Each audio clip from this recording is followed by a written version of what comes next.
வணக்கம். இன்றைக்கி செந்திலோட குசின் பேஜில் நீங்கள் பார்க்க போகிறது வந்து அவரைக்காய் விதையோட பொரியல் நம்ம செய்ய போகிறோம். மொச்சக்கொட்டை பொரியல் செய்ய போகிறோம்.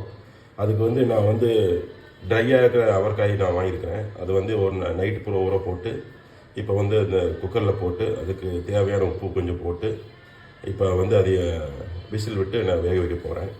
இதுதான் முதல் ஸ்டெப்பு. அப்புறம் வந்து தாளிக்கிற அப்புறம் இது முடிஞ்சோடனே விசில் வந்தோடனே அப்புறம் அதை அந்த ப்ரெஷர் போனோடனே அப்புறம் தாளிக்க வேண்டியது தான். நான் அந்த ஸ்டெப்ஸை வந்து நான் ஃபர்தராக நான் வந்து உங்களுக்கு எலாபரேட்டாக எக்ஸ்பிளைன் பண்ணுறேன். Welcome to my page once again. நீங்கள் வந்து பச்சை அவரைக்காய் விதையை நீங்கள் போட்டிங்கன்னா நீங்கள் ஊற வைக்க வேண்டியதில்லை. குக்கரில் டைரெக்டாகவே போட்டு நீங்கள் வந்து விசில் எடுத்து வேக வச்சுக்கலாம். இப்போ வந்து அந்த மொச்சக்கொட்டை நம்ம அவரை பருப்பு வந்து நல்லா வெந்துருச்சு.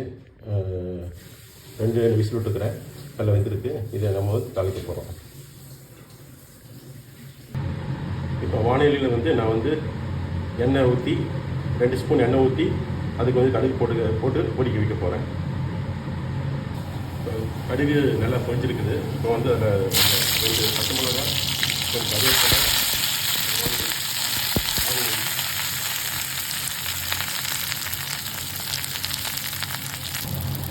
ஆனியன் வந்து இந்த பக்குவத்தில் வதங்கணுன்னே நம்ம வந்து 1 ஸ்பூன் இஞ்சி பூண்டு பேஸ்ட்டு சேர்த்திட்டோம்னா அந்த பொரியல் வந்து நல்லா இதாக இருக்கும், நலமாக இருக்கும், நல்ல சுவையாகவும் இருக்கும்.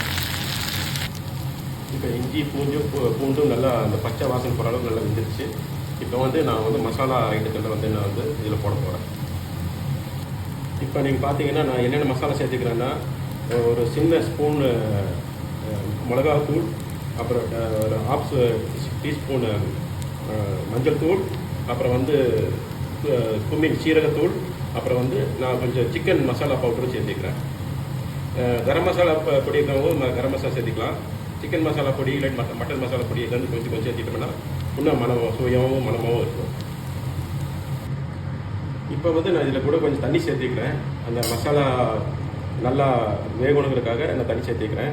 மசாலா இந்த பச்சை வாசனாலும் போய் வேறு வரைக்கும் ஒரு 2 மினிட்ஸ் நீங்கள் வந்து வேக வச்சிட்டிங்கன்னா நல்லாயிருக்கும். அதனால் மசாலாவை வேக வச்சுட்டுருக்கிறேன். இப்போ அப்புறம் இந்த மசாலாவுக்கு தகுந்த மாதிரி ஒரு கொஞ்சம் சால்ட்டு நீங்கள் உப்பு போட்டு அப்புறம் நம்ம வேக வச்சுருக்கிற அந்த அவரை விதையோட போட்டு நல்லா தண்ணி வந்து சுண்டுற வரைக்கும் நம்ம வேக வைக்கணும். இப்போ அவரை விதையோட இந்த மசாலாவில் நல்லா கலக்கி விட்டுக்கிறேன். கொஞ்சம் தண்ணி வந்து இது வட்டினதுக்கப்புறம் நம்ம வந்து கொரியாண்டர் லீவ்ஸு, தண்ணி ரொம்ப கொஞ்சம் வற்றலைன்னா நீங்கள் வந்து என்ன பண்ணாலும் கொஞ்சம் தேங்காய் துருவல் போட்டு நீங்கள் வந்து அதையும் முடிச்சிடலாம். அதை சாப்பிட்லாம். நீங்கள் ரொம்ப நல்லாயிருக்கும். இது சைட் டிஷ்ஷாகவும் சாப்பிட்லாம், டீ காஃபிக்கு, அப்புறம் மத்தியானம் லஞ்சுக்கு பொரியல் மாதிரி சாப்பிட்லாம்.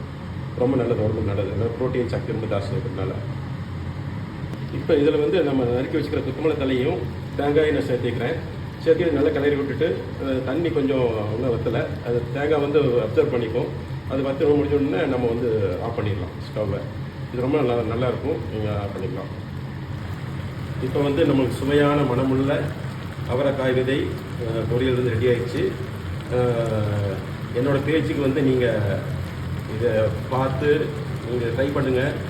என்னோடய பேஜை சப்ஸ்கிரைப் பண்ணுங்கள், லைக் பண்ணுங்கள். தயவு செஞ்சு என்னோடய இதுக்கு சப்போர்ட் பண்ணுங்கள். மிக்க நன்றி. வாழ்க வளமுடன்.